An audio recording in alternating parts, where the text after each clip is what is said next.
بەڵام ئەو کەسەی کە هەممی ئاخرەتی هەبێ خوای تەعالی هەموو کاروبارەکانی بۆ ئاسان ئەکا، خێزانەکەی بە قسەیەکا و خێزانێکی باشە،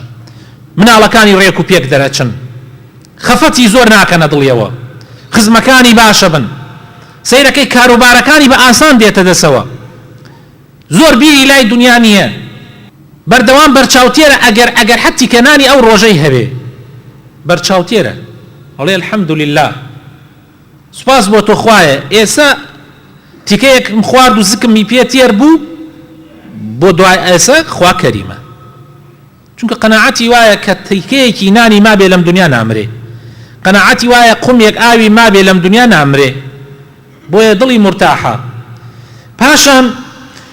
دنیا خۆی تێ بۆ لای، ئەم ڕائەکا لە دنیا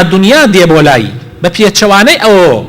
کە بە دوای دنیای ڕاکە، دنیا ڕاکە ئەم بە دوای ئەڕا، بەڵام ئەم خۆی ڕاکە لە دنیا بە دوای ئەماتی. ألم تر كيف ضرب الله مثلا كلمة طيبة كشجرة طيبة أصلها ثابت وفرعها في السماء